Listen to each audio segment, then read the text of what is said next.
The year is 1912. The world's wealthiest elite are dining on caviar and oysters while discussing oil futures, railroad monopolies, and which brand of cigar pairs best with unfathomable amounts of inherited power. All aboard a ship being hailed as mankind's greatest feat of engineering, a floating palace so luxurious it made Versailles look like a Motel 6. The Titanic. But below deck, far beyond the Art Deco wallpaper, chandeliers the size of small cars and doors that are apparently too small to fit two people on them, something nefarious is going on. Not just in the boiler rooms, but in the boardrooms.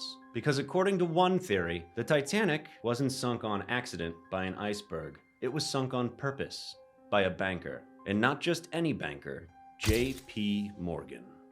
I'm King Trout, and no, honey, don't worry, the blinking red light means it's off. Join me today as we discuss one fishy theory discussing the sinking of the HMS Titanic. Just before and during the turn of the 20th century, J.P. Morgan was Wall Street's apex predator. He was America's mustache-twirling, railroad-owning, government-bailing-out robber baron. And maybe, just maybe, a man who orchestrated one of the deadliest mass murders in the 20th century, all to reshape the global financial system. Let's meet our villain. John Pierpont Morgan wasn't just a rich guy with a stupid-ass middle name. Oh no, he was a rich guy other rich guys went to when their empires were collapsing. When the US economy nearly collapsed during the Panic of 1907, it wasn't the government that saved it.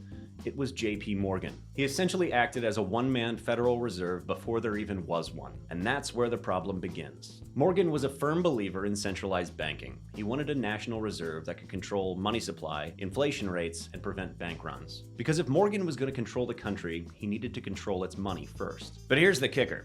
Not everyone agreed with him. Some wealthy power brokers wanted the banking system to stay decentralized and to remain on the gold standard. Among them, some very important men who had first-class tickets on the doomed luxury liner. Let's talk about three names that always come up in Titanic conspiracy circles. 1. Benjamin Guggenheim, industrialist, heir to a mining fortune. He funded Tesla back when everybody called him crazy for it.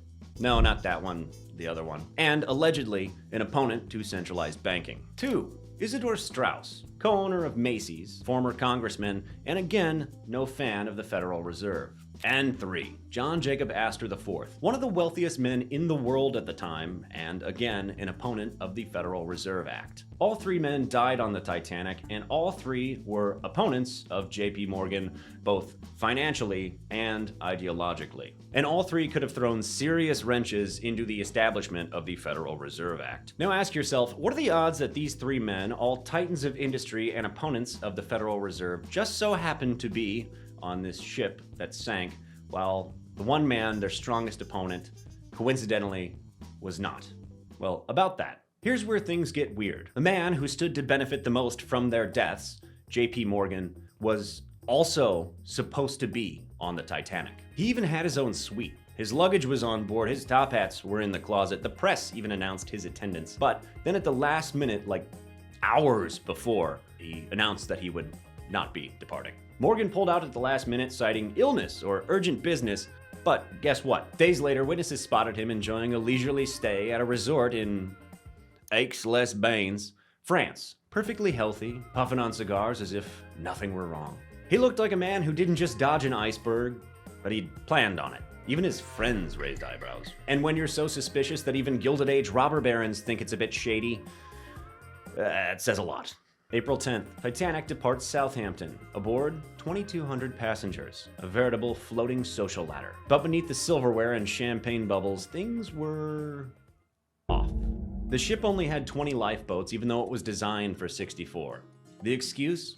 It was too cluttered. Aesthetics over survival. And then there was the lifeboat drill, scheduled for the morning of April 14th, the morning the Titanic sunk. It was canceled at the last minute. No explanation was given for this cancellation, almost as if they conveniently didn't want people to be prepared. Later that evening, the Titanic sailed directly into an iceberg field. Not in a cute metaphorical way, I mean they literally sailed into a field of icebergs. They received warning after warning. At 9 a.m. from the Caronia, at 1:42 p.m. the Baltic, at 7:15 p.m. the Californian, at 9:40 p.m. the Mesaba, which they completely ignored, and at 10:55 p.m. the Californian attempted to warn them again, to which the Titanic told them to shut up. Captain Edward Smith, he kept going. Full speed, no deviation, no slowing down. At 11:40 p.m., the Titanic strikes an iceberg, peeling the hull open like a tin can. Panic follows. Lifeboats are launched half full. Crew miscommunication runs rampant. First-class passengers are told to remain calm. Don't worry, everything's fine. By 2:20 a.m., Titanic sinks beneath the waves. Astor, Guggenheim, Strauss, all dead. 1,500 souls lost. Meanwhile, some of Morgan's business associates, they happened to survive. Others who had planned to go, canceled. And what about the Californian, the ship closest to Titanic? It ignored the flares. The wireless operator, conveniently off duty. The communication systems experienced multiple malfunctions over the course of the sinking. Communication systems which had been funded by our boy, J.P. Morgan. Let's turn the conspiracy up a notch. There's a theory that, and bear with me through this one, the ship that sank wasn't actually the Titanic at all. It was a different ship. The Titanic's nearly identical sister ship, the Olympic. Why? The Olympic had been damaged earlier in a crash with the Royal Naval warship, the HMS Hawke. The damage was severe, and the ship was deemed financially unviable. Both the Olympic and the Titanic were owned by the White Star Line, which was in turn owned by the International Mercantile Marine Company. You want to guess who owned the International Mercantile Marine Company? J.P. Morgan. And after the Olympic's crash with the Hawke, he stood to lose a fortune. Due to the damage caused during the collision, the Olympic was deemed uninsurable. So the theory goes that they switched the ships. They disguised the Olympic as the Titanic, filled it up with coal, passengers, and a few inconvenient millionaires, and then sent it out to sea, knowing full well it would not return. Insane? Maybe. But if you were a robber baron in 1912 who controlled banks, shipping lines, newspapers, and politicians, is it really unreasonable to do something like that? He was arguably one of the most powerful men in the world at the time. A few shipyard workers claimed to see inconsistencies on the so-called Titanic. Porthole placement, deck layouts, and screw configurations. Now, opponents to this theory state that the insurance claim would have resulted in a loss for the White Star Line. The insurance payout for the Titanic was $5,019,12, but the Titanic cost $7.5,019,12 to build. And to that I will counter, a 67% return is better than a 0% return, and were Morgan's intentions to get rid of these three opponents of his? Being as he was one of the wealthiest people in the world at the time, I don't think $2.5 million is really an unreasonable fee to make that happen. Just saying. Now for some logistics. Multiple Titanic researchers agree that a coal fire was raging in one of the ship's bunkers before it even set sail. Firemen aboard the ship were ordered to keep the fire secret, and photos of the Titanic before it set sail show a massive black smudge right where the iceberg supposedly hit. So here's the theory. The coal fire weakened the hull. The iceberg was just the coup de grace. An insurance scam turned into a mass casualty event, and the timing was just too perfect.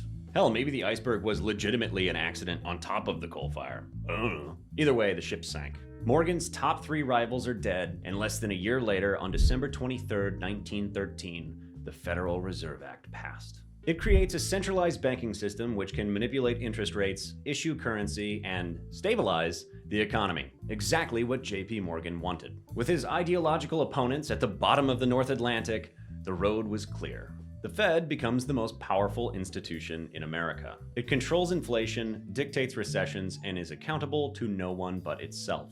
It's like giving your bookie control of the national treasury. And wouldn't you know it, all this happened just in time for World War I, the Great War. This was a time when it would prove very convenient to be able to print money on demand. Coincidence? Maybe. But when coincidences start to stack this high, they almost start to look like blueprints. Morgan skips the voyage, anti-Fed bankers die, the Olympic is quietly retired, and America enters an era where a handful of private banks quietly control the nation's currency. Even Thomas Jefferson warned of something like this happening all the way back in 1816 in a letter to John Taylor. And I sincerely believe with you that banking establishments are more dangerous than standing armies, and that the principle of spending money to be paid by posterity under the name of funding is but swindling futurity on a large scale. Let's do the postgame analysis. J.P. Morgan. He avoided financial catastrophe and took control of the United States economy. The Federal Reserve. It became the shadow government's piggy bank that exists to this day. And insurance companies. They paid out big but dodged lawsuits thanks to loopholes in maritime law. The losers. Guggenheim, Astor, and Strauss, because they're all dead. The White Star Line, as it was eventually absorbed by competitors. And everyone who believed the Titanic was unsinkable. because they look like stupid wee-wee-head idiots. History is written by the survivors, especially when they own the publishing companies. All right, let's play devil's advocate for a second, though. The Titanic really did hit an iceberg. I mean, there's a lot of evidence for that. Maybe Morgan actually canceled his trip due to health reasons. He was 75 years old and had severe rosacea. He also did die within a year of the Titanic sinking and 9 months before the passing of the Federal Reserve Act. But that's not to say that he predicted his own death. I mean, obviously, had he the intention of living forever, he would have been very thrilled with the results. And Astor, Guggenheim, and Strauss weren't all explicitly against the creation of the Fed. It's just kind of implied from their behavior. And there's some claims that Strauss was actually in favor of creation of the Fed. The Olympic switch theory also has some logistical problems, primarily that were the switch to have taken place, hundreds of crew members would have had to have kept that a secret. I mean, if they even knew in the first place, you know.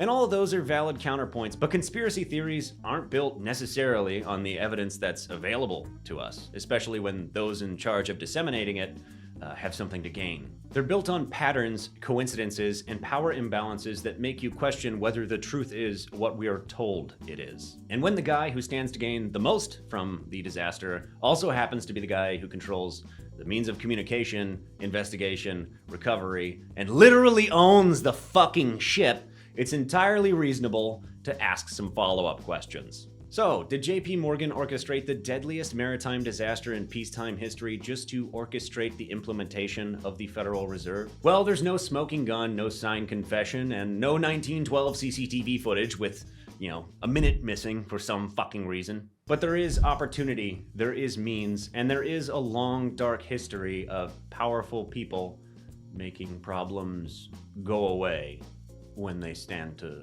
gain something. At the end of the day, the Titanic was more than a ship. It was a symbol of hubris, of inequality, and of the systems that always seem to fail when we need them most. And maybe, just maybe, it was the sacrificial lamb to America's new financial god, the Federal Reserve. As always, I've been King Trout. Thank you for watching. I'll see you when I see you. Bye.